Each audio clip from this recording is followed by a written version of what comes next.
Pascuas nuevamente. Y bueno, vamos a invitar a los niños y a los jóvenes a recibir su enseñanza, porque aquí en la iglesia estamos enseñando obviamente, mientras que los adultos reciben el mensaje, estamos enseñando sobre la palabra de Dios. A los jóvenes también reciben su mensaje y lo pueden recibir en inglés. Si los jóvenes se quieren quedar para español, bienvenidos, pero yo en este momento invito a los niños y a los jóvenes a salir para recibir el mensaje para el día de hoy. Mientras tanto, vamos a continuar celebrando. Estuvo precioso la obra.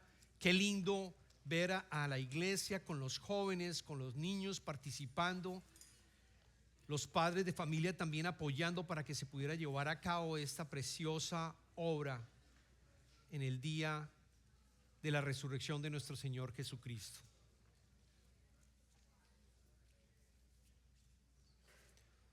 Bueno, como lo hemos mencionado, hoy celebramos el día más importante de la humanidad. Miles de millones de cristianos alrededor del mundo, desde el amanecer, como en esta iglesia, que hubo un servicio a las 7 de la mañana hasta el atardecer, están celebrando la resurrección de nuestro Señor Jesucristo con un corazón alegre, porque tenemos esperanza, sabemos que tenemos vida eterna. Durante todo el día hemos venido celebrando. Gloria a Dios, gloria a Dios. Y yo quiero en todo caso empezar a recordar, porque es posible que ustedes no estuvieron en los días del Jueves Santo y Viernes Santo. En esta iglesia estuvimos caminando sobre la semana pascual. Estuvimos el Jueves Santo celebrando cuando Jesucristo fue al aposento alto y celebró la Pascua como los judíos la celebraban, y por última vez celebró con ellos, y él mismo explicó cada uno de los significados de las copas, de las 4 copas, del pan. Fue precioso. Y ellos entendieron de cierta manera un poco, los discípulos, lo que había pasado. El Viernes Santo también celebramos la muerte de nuestro Señor Jesucristo y estuvimos recordando las 7 palabras. Entonces llegamos a la resurrección, pero si tú no has experimentado lo que ha pasado antes, yo quiero recordarte lo que pasó el viernes, cuando Jesucristo muere, cuando Él es justiciado, siendo inocente, es llevado por el imperio romano a una muerte violenta, de aflicción. Es crucificado desnudo en un madero, con vergüenza para todos. Era lo peor que pueda ocurrir en esa época. Pero ¿qué ocurrió? Allí yo quiero que entiendas que Jesucristo no aplastó la maldad, el odio, no aplastó. Quiero que refuerce esa palabra. Jesucristo, ¿sabes qué hizo en la cruz? Absorbió. Jesucristo absorbió toda la maldad del mundo. Jesucristo absorbió todo el odio del mundo, y absorbió el odio sin responder con odio. Absorbió la violencia sin responder con violencia. Absorbió el pecado tuyo, mío, de todos nosotros, pasados, presentes y futuros, y respondió con perdón, respondió con misericordia. Date cuenta de la manera como Él llega a la cruz, con amor, entregándose completamente y absorbiendo absolutamente todo. Y precisamente es el amor, que esto teológicamente es precioso, el amor de nuestro Señor, Dios Padre, Dios Hijo y Dios Espíritu Santo.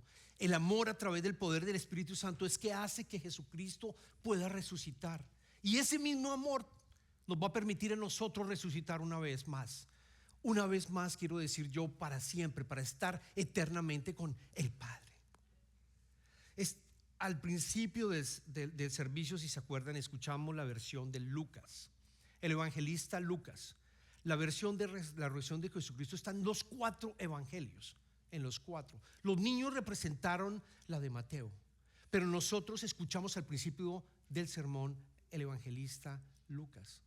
Y yo quiero, si se acuerdan, yo quiero recordarles algo que me impactó. Cuando tú lees esos primeros versículos que leímos, hay algo que quiero que notes, y es que la tumba vacía no siempre genera fe viva. Te lo repito, la tumba vacía no siempre genera fe viva. ¿Por qué? Porque si se acuerdan cuando leímos los versículos en el capítulo 24 del evangelista de Lucas, recordamos que las mujeres llegaron a la tumba, no encontraron, estaba vacía, no encontraron a Jesucristo y quedaron confundidas. Después recuerdan que es después de que los ángeles le explican a ellas y ellos van a donde los discípulos. Los discípulos se encontraban reunidos, los 11 discípulos más otros discípulos estaban allí. Y ellas le contaron lo que había pasado y cómo reaccionan los discípulos, los 11, más otros que estaban allí. No le creyeron a las mujeres, creyeron que era una tontería, que había sido una tontería lo que ellas estaban diciendo. Y después leemos a Pedro, leemos que Pedro sale corriendo a la tumba, llega a la tumba, la encuentra vacía, ve los linos y sale de la tumba totalmente desorientado, sin saber lo que había pasado. Y yo tengo la impresión que muchos de nosotros estamos viviendo una vida sin resurrección. Estamos viviendo como si Jesucristo estuviera muerto en la tumba todavía. Hemos escuchado miles de veces y han ido probablemente muchos de ustedes a muchos servicios de resurrección. Han escuchado la tumba está vacía.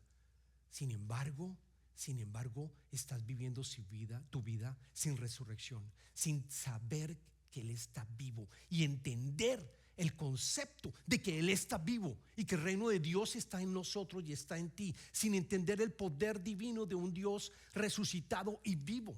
Hay muchos que vivimos sin resurrección y en eso me voy a concentrar porque precisamente vamos a continuar. El evangelista Lucas nos mostró esos 3 eventos que pasaron con las mujeres, con los discípulos, con Pedro.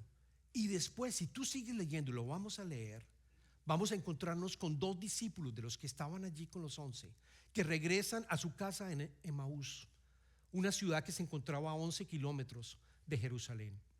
Yo los invito a que tomen sus Biblias y vamos a continuar con Lucas capítulo 24 y vamos a leer los versículos que siguen desde el 13 al 35. Es largo, pero yo quiero que pongan atención y los invito a que pongan atención a lo que ocurrió después de que las mujeres le contaron a los discípulos y los discípulos no entendieron, no creyeron, pensaron que era una tontería lo que las mujeres estaban diciendo. Esta es la palabra de Dios, versículo 13. Versículo 13. Aquel mismo día, 2 de ellos, está refiriéndose a 2 discípulos, se dirigieron a un pueblo llamado Emaús, a unos 11 kilómetros de Jerusalén. Iban conversando sobre todo lo que había acontecido. Sucedió que mientras hablaban y discutían, Jesús mismo se acercó y comenzó a caminar con ellos. Pero no lo reconocieron, pues sus ojos estaban velados. ¿Qué vienen discutiendo por el camino?, les preguntó. Se detuvieron cabizbajos. Y uno de ellos, llamado Cleofás, le dijo: ¿Eres tú el único peregrino en Jerusalén que no se ha enterado en todo lo que ha pasado recientemente? ¿Qué es lo que ha pasado?, les preguntó. Lo de Jesús de Nazaret. Era un profeta, poderoso en obras y en palabras delante de Dios y de todo el pueblo. Los jefes de los sacerdotes y nuestros gobernantes lo entregaron para ser condenado a muerte y lo crucificaron. Pero nosotros abrigábamos la esperanza de que era el quien redimiría a Israel. Es más, ya hace 3 días que sucedió todo esto. También algunas mujeres de nuestro grupo nos dejaron asombrados. Esta mañana muy temprano fueron al sepulcro, pero no hallaron su cuerpo. Cuando volvieron nos contaron que se les habían aparecido unos ángeles, quienes le dijeron que él está vivo. Algunos de nuestros compañeros fueron después al sepulcro y lo encontraron tal como lo habían dicho las mujeres, pero a él no lo vieron. Qué torpes son ustedes, les dijo, y qué tardos de corazón para creer todo lo que han dicho los profetas. ¿Acaso no tenía que sufrir el Cristo estas cosas antes de entrar en su gloria? Entonces, comenzando con Moisés y por todos los profetas, les explicó lo que se refería a él en todas las escrituras. Al acercarse al pueblo a donde se dirigían, Jesús hizo como que iba más lejos, pero ellos insistieron: quédate con nosotros, que está atardeciendo, ya es casi de noche. Así que entró para quedarse con ellos. Luego, estando con ellos a la mesa, tomó el pan, lo bendijo, lo partió y se lo dio. Entonces Se le abrieron los ojos y lo reconocieron, pero él desapareció. Se decían el uno al otro: ¿no ardía nuestro corazón mientras conversaba con nosotros en el camino y nos explicaba las escrituras? Al instante se pusieron en camino y regresaron a Jerusalén. Allí encontraron a los 11 y a los que estaban reunidos con ellos. Es cierto, decían, el Señor ha resucitado y se le han aparecido a Simón. Los dos, por su parte, contaron lo que les había sucedido en el camino y cómo habían reconocido a Jesús cuando partió el pan.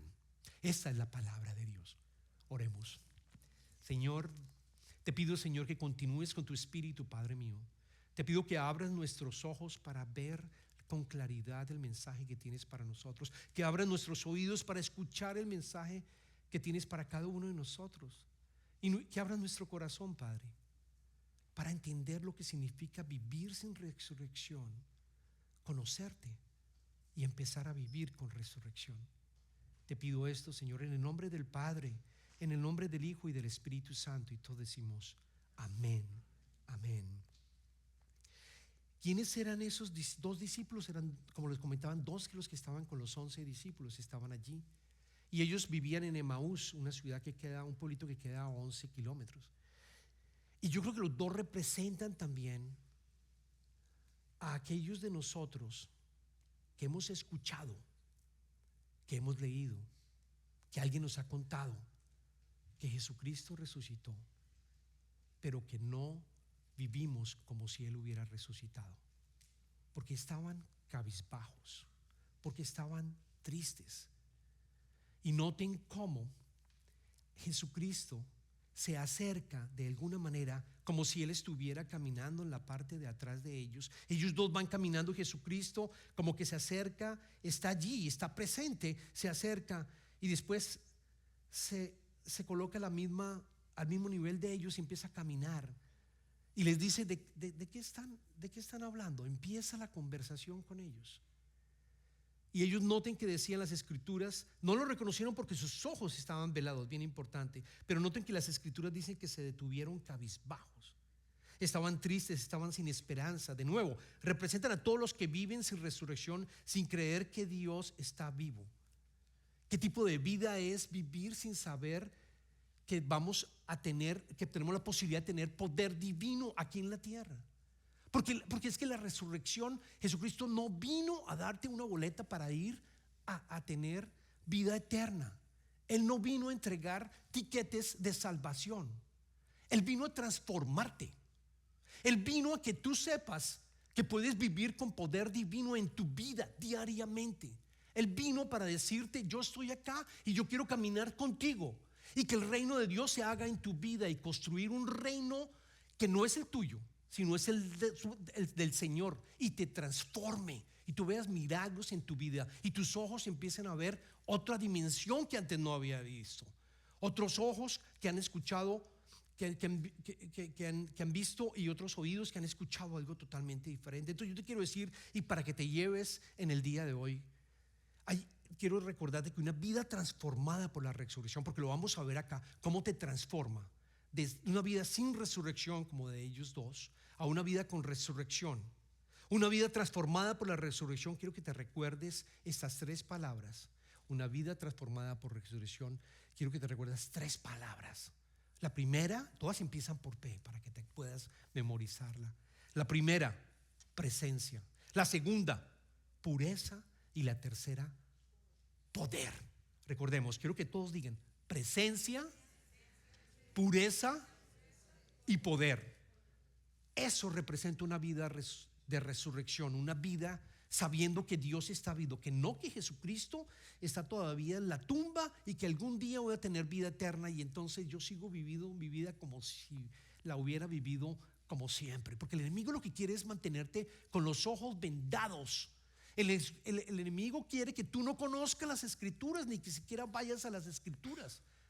No, él quiere que te mantengas ocupado todo el tiempo con tu teléfono digital, con todo lo que aparece en el mundo, que tú estés completamente ocupado, que ni siquiera puedas venir a escuchar la palabra de Dios, que ni siquiera puedas llegar a orar, a tener una comunicación con Él.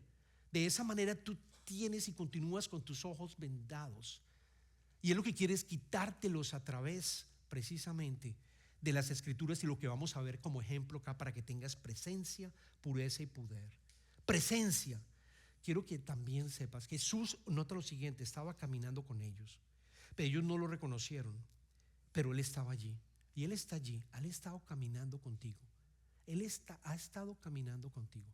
Te ha venido llamando múltiples veces y diciéndote por tu nombre: te estoy llamando, pon atención. Yo estoy vivo. Yo quiero que tú me recibas en tu corazón. Yo quiero que no camines más en vergüenza, en tristeza, en dolor. Yo quiero darte una vida nueva. Yo quiero que tú me conozcas. Él ha estado caminando todo el tiempo como estuvo con ellos dos. No sabemos por cuánto tiempo, los 12 kilómetros, pero Jesucristo estaba allí. Representa la presencia de Él. Y entonces cuando lo escuchas a través de las Escrituras, asistiendo a los servicios, el Espíritu Santo te abre los ojos, te quita esa venda que tenía anteriormente y entiende que has vivido en pecado. Y ahorita no quiero que me digas: oye, el pecado, otra vez están hablando del pecado. No, el pecado es importantísimo, la parte del arrepentimiento, el saber que hemos vivido alejados de Dios. ¿Y sabes cuál es el mayor pecado? El mayor pecado no es el orgullo, el mayor pecado es la incredulidad, en no creer en un Dios vivo. Eso es el pecado que nosotros hemos estado viviendo. Ese es el pecado que nosotros nos ha mantenido con los ojos vendados continuamente. Noten qué le ocurre a ellos cuando Jesucristo en el versículo 25-27 dice: qué torpes son ustedes, les dijo, y qué tardos de corazón para creer todo lo que han dicho los profetas. ¿Acaso no tenía que sufrir el Cristo estas cosas antes de entrar en su gloria? Entonces, comenzando por Moisés y por todos los profetas, les explicó lo que se refería a Él en todas las Escrituras. Es el Espíritu Santo, cuando tú estás leyendo las Escrituras, que te abre los ojos, que tú entiendes desde el Antiguo Testamento al Nuevo Testamento el plan de redención de Dios. Porque el pecado original fue ese. El pecado original no fue confiar en Dios. El pecado original, lo que hizo Satanás con Adán y Eva, nuestros padres, fue precisamente tentarlos y diciéndole: no confíes en Dios, tú puedes ser Dios, come de esa fruta, y tergiversó todo el diálogo que tenían. ¿Para qué? Para que no confiaran en Dios. Entonces, cuando entiende las Escrituras, como Jesucristo les explica las Escrituras desde el Antiguo Testamento hasta Él, por el amor hacia ti, hay un arrepentimiento y te das cuenta que has estado caminando sin Dios. Te das cuenta que has estado caminando una vida sin resurrección. ¿Se acuerdan de Pedro, que yo les conté que salió corriendo y después no creyó? ¿Se acuerdan de Pedro? Pedro durante cuando lo vemos en el Nuevo Testamento, siempre ha sido muy emocional. Lo negó 3 veces, negó a Jesucristo 3 veces, ¿se acuerdan? Pero después que llega el Espíritu Santo, después de que llega Pentecostés, a todos los creyentes e incluso a Pedro, su vida quedó transformada.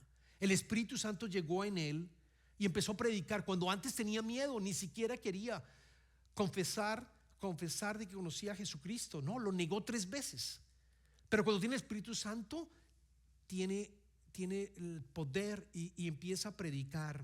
Y es justo cuando él dice, los demás que estaban allí presentes preguntan: ¿qué tenemos que hacer para recibir el Espíritu Santo? ¿Qué tenemos que hacer para recibir el Espíritu Santo? Todos los que estaban allí presentes. Y les dijo en el Hechos capítulo 2 versículo 38, les dijo: arrepiéntense y bautícense cada uno de ustedes en el nombre de Jesucristo para perdón de sus pecados, le contestó Pedro, y recibirán el don del Espíritu Santo. Vemos a un Pedro transformado, invitando, que es exactamente lo que ocurre contigo. Quiero que sepas que Dios Padre está en el cielo. Jesucristo, después de su resurrección, está en el trono, sentado en la derecha del Padre, ¿correcto? Yo les pregunto: ¿dónde está el Espíritu Santo? ¿Dónde está el Espíritu Santo? Pregunto. Con nosotros, está en ti. El Espíritu Santo está en ti y está alrededor tuyo también, caminando contigo, llamándote invitándote a que tú lo aceptes, a que le entregues tu corazón. Vamos a la parte de la pureza. Jesús es una vida resucitada, tenemos la presencia, tenemos la pureza. Jesús no resucitó de nuevo para entregar tiquetes para ir al cielo, sino para transformarte. Porque vivir sin resurrección y una vida eterna, y sin tener vida eterna, el concepto de vida eterna y un Dios con nosotros, es una invitación a vivir bajo mis propios estándares. Que suena bonito, libertad, qué rico, yo voy a vivir con mis propios estándares, voy a hacer lo que a mí me plazca. Pero en la realidad tú te sigues ensuciando más. En la realidad tú te sigues hundiendo más en tristeza, en desolación. En realidad tú te sigues de cierta manera yendo mucho más al fondo, mucho más al fondo. Pero cuando definimos, porque nosotros cuando definimos lo que es correcto, terminamos justificando para lo que más nos conviene o no, para lo que más nos conviene, cargando con culpa y vergüenza de un pasado que no podemos borrar. Por más de que tú quieras, tú no puedes esconderlo, tú no puedes maquillarlo, tú no puedes eliminar eso sucio que tú tienes. El único que le puede hacer es la sangre del Señor Jesucristo. Por eso hablamos de pureza. Y tú puedes ir a Jesucristo tal como estás. Es como cuando tú vas, por ejemplo, al aire libre a hacer las plantas, arreglar las plantas o trabajar afuera, al aire libre, en este calor de Houston. Y sudamos todos, ¿no? ¿Cómo nos limpiamos? Llegamos a la casa y tomamos una ducha. Vamos a la ducha para limpiarnos. Pero en el caso de los pecados, tú no tienes que hacer obras, quiero que entiendas, para limpiarte. Tú no tienes que estar yendo a tomarme una ducha para luego ir a la ducha. No sé si me entiendan lo que quiero decirles. Tú no tienes necesidad de ir a una ducha para tomarte una ducha. Tú tienes que ir ahí mismo, o no tienes que echarte un perfume para ir a agradar al Señor. No, tú puedes ir tal como tú estás, con ese pecado y esa carga que tú tienes, y decirle: yo quiero entregarte mi corazón y yo quiero recibir tu corazón. Porque eso es lo que ocurre cuando tú lo aceptas. Cuando tú dices: sí, he venido pecando, he venido viviendo sin tener una vida, sin tener un Dios vivo, y quiero que tú vengas a mi vida. ¿Sabes qué ocurre? Una operación del corazón, un traspaso completo de corazón. Es exactamente lo que Dios habló a través del profeta Ezequiel en el capítulo 36, versículo 25 al 27, y le dijo: los rociaré con agua pura y quedarán purificados, los limpiaré de todas sus impurezas e idolatrías, les daré un nuevo corazón y les infundiré un espíritu nuevo, les quitaré ese corazón de piedra que ahora tienen y les pondré un corazón de carne, infundiré mi espíritu en ustedes y haré que sigan mis preceptos y obedezcan mis leyes. ¿Cómo nos purificamos y santificamos? A través de un nuevo corazón. Por eso decimos que nacemos de nuevo. Los cristianos nacen de nuevo, tienen un nuevo corazón, porque Dios conoce nuestro corazón y sabe las falencias de nuestro corazón. Ahora, es difícil entregar nuestro corazón porque queremos controlar todo, ¿o no? Los problemas de la humanidad es precisamente que tenemos, primero, no creemos en un Dios vivo, ¿no? Y lo otro, queremos mantener el control precisamente porque no estamos viviendo una vida con resurrección, sabiendo que Dios vive y está vivo. Él te dice: voy a hacer un intercambio, tú dame tu corazón, hijo mío, y yo te entrego mi corazón, y vas a ver cómo te estoy transformando poco a poco, leyendo las escrituras, viviendo también en comunidad cristiana. Te vas dando cuenta que empiezas a tener los frutos del Espíritu. Cada uno de ellos los vas teniendo. Y eso les ocurrió a ellos. Recuerden que cuando llegaron y los invitó, fíjense que uno de los frutos del Espíritu es la amabilidad. Y los dos caminaban con Jesucristo, y Jesucristo iba a seguir derecho, y les dijo: no te vayas, ya está muy tarde, te abro mi puerta, te abro mi casa, cenemos juntos. Vemos el fruto del Espíritu de la amabilidad. Una persona que hasta ahora conocieron que era Jesucristo, que les contó todo lo sobre las Escrituras, se les abrieron los ojos finalmente, y les permitió que entraran a la casa para compartir la cena. Y leemos: estando con ellos en la mesa, tomó el pan Jesucristo y lo bendijo, lo partió y se lo dio. Entonces se le abrieron los ojos y lo reconocieron, pero él desapareció. Y se decían el uno al otro: ¿no ardía nuestro corazón mientras conversaba con nosotros en el camino y nos explicaba las escrituras? No ardía nuestro corazón. Claramente un nuevo corazón que tenían ellos. Vemos la transformación que ocurrió con ellos dos caminando hacia Emaús. Volvieron a nacer con un corazón nuevo. Y por último, poder. Por último, poder. Recordemos, tenemos presencia, una vida de resurrección, tenemos presencia, tenemos pureza y tercero, poder. Tenemos poder. Tenemos el poder del Espíritu. Cuando después de Pentecostés, Jesús se le volvió a aparecer a los discípulos. Él se le apareció durante 40 días, se apareció a los diferentes discípulos. Y vamos a leer Hechos capítulo 1 versículo 8, que dice, cuando se le aparece a los discípulos, les dice: pero cuando venga el Espíritu Santo sobre ustedes, recibirán poder y serán mis testigos tanto en Jerusalén como en toda Judea y Samaria y hasta los confines de la tierra. Recibirán poder, recibirán poder. Y ese poder de transformación, cuando estamos hablando de Jerusalén como en toda Judea y Samaria hasta los confines de la tierra, de cierta manera Jerusalén, si geográficamente Jerusalén es lo primero, y después en un círculo más grande tenemos a Samaria y a Judea, y por último los confines de la tierra, nos va transformando. Primero te transforma a ti, después empieza a transformar a toda tu familia, y después va a través de todos los hermanos de la iglesia y hermanas de la iglesia y personas que no te conocen, y empieza a ser testigo. ¿Qué significa testigo? Que tus obras reflejan Cristo en tu vida. Y empiezan las personas a entender: algo pasó acá, algo ocurrió con ellos, han cambiado. Y esa transformación hace que otras personas conozcan a Cristo. Vas a ser testigo de Jesucristo por la transformación que tú estás teniendo. Empezamos a discernir su voz y a vivir en relación con Él. Empezamos a obrar, a orar, y estamos atentos de cómo Él quiere que nosotros interactuamos diariamente. Y lo vemos en los dos discípulos que caminaban en Emaús, porque después de la Santa Cena, después de partir el pan, en el versículo 33 quiero que te acuerdes, que leamos nuevamente. Al instante se pusieron en camino ellos dos y regresaron a Jerusalén. Allí encontraron a los 11 y los que estaban reunidos con ellos. Es cierto, decían, el Señor ha resucitado y se les ha aparecido a Simón. Los dos, por su parte, contaron lo que les había sucedido en el camino y cómo habían reconocido a Jesús y cómo partió el pan. El poder. Ellos que estaban preocupados, cabizbajos, regresaron los 11 kilómetros a Jerusalén y fueron testigos a otros más que no conocían a Jesucristo. El poder, siendo testigos, lo estamos viendo claramente. Presencia, pureza y poder. Entonces yo te hago la pregunta, quiero que cierres tus ojos en este momento y te preguntes a ti mismo: ¿has estado viviendo como si Jesús siguiera en la tumba?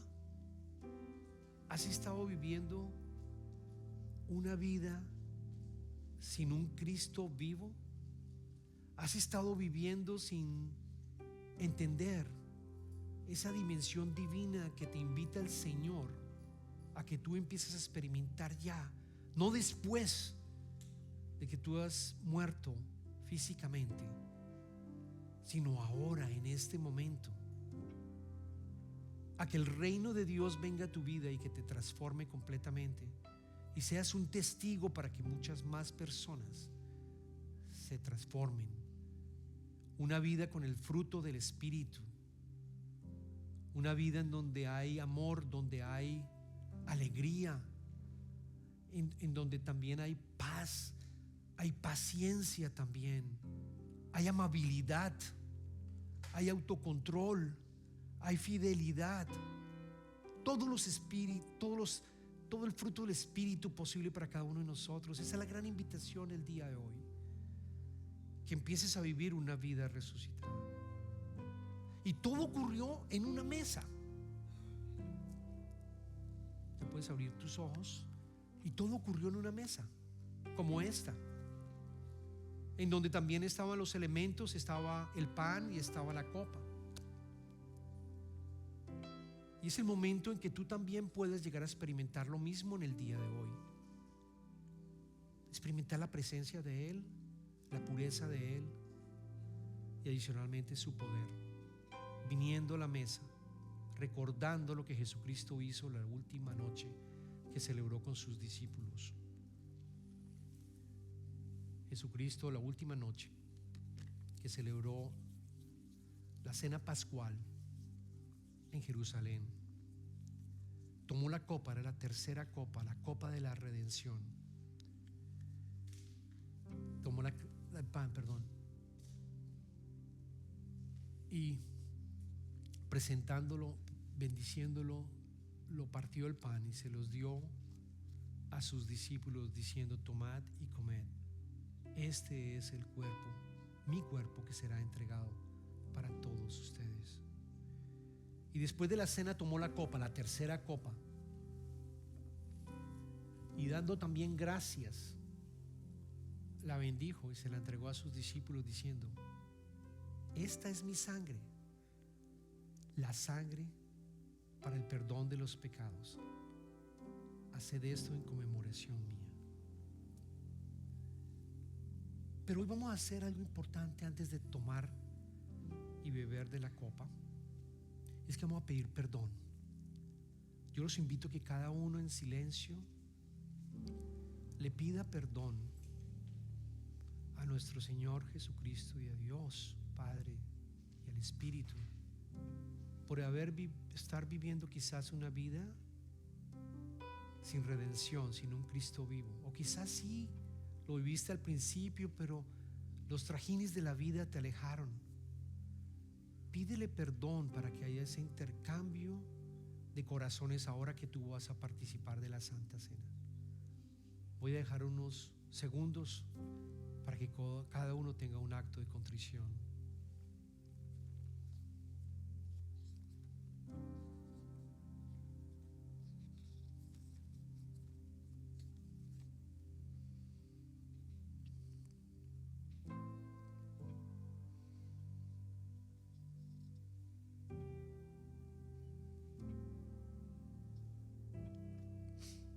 Yo los invito a que hagamos una confesión corporativa y vamos a leer todo y va a estar en las pantallas. Una oración de confesión. Dios misericordioso, reconocemos que hemos pecado contra ti con nuestros pensamientos, palabras y acciones. Hemos fallado en amarte a ti y a los demás con el amor de Cristo. Nos hemos apartado de tus santos mandamientos. Hemos creado ídolos a nuestra propia imagen. No hemos vivido generosamente con los pobres y hemos ignorado la convicción amorosa del Espíritu Santo. Perdónanos, Señor Jesús. Enséñanos a deleitarnos y regocijarnos en tu ley. Dios ha hecho con nosotros un pacto eterno. Por eso cuando confesamos nuestros pecados, Él siempre es fiel para perdonarnos y limpiarnos de toda maldad por el amor expiatorio de Cristo. En el nombre de Jesucristo eres perdonado. Gloria al Padre, al Hijo y al Espíritu Santo. Amén. Ahora voy a orar por los elementos. Oramos: Padre, santifica y bendice estos dones del pan de la tierra y del fruto de la vid, y a quienes lo reciben por el poder de tu Espíritu Santo. Concédenos participar en el cuerpo y la sangre de Cristo con verdadera fe mientras te ofrecemos nuestras vidas como sacrificio vivo. Purifícanos con tu gracia y fórmanos como tu pueblo santo, unidos a Cristo y entre nosotros hasta que regreses de nuevo en victoria final, para que el mundo sepa que Jesús es el Señor. Toda rodilla se doblará y toda lengua confesará que Jesucristo es el Señor, para gloria de Dios Padre, por el poder del Espíritu Santo. Todo honor, gloria, bendición, poder y autoridad son tuyos, Dios Todopoderoso, Padre, Hijo y Espíritu Santo, tres en uno y uno en tres, ahora y por siempre. Amén. Ahora todos vamos a orar el Padre Nuestro de manera conjunta. Padre nuestro que estás en el cielo, santificado sea tu nombre. Venga a nosotros tu reino. Hágase tu voluntad, así en tierra como en el cielo. Danos hoy nuestro pan de cada día. Perdona nuestras ofensas, como también nosotros perdonamos a quienes nos ofenden. No nos dejes caer en tentación y líbranos del mal, porque tuyo es el poder y la gloria por los siglos de los siglos. Amén. En este momento invito a las personas que los van a acompañar a servir la comunión. Yo mientras tanto voy a explicarles cómo se lleva a cabo, cómo la vamos a llevar a cabo. Es el mismo pan que vamos a estar todos recibiendo. Es el cuerpo de Cristo.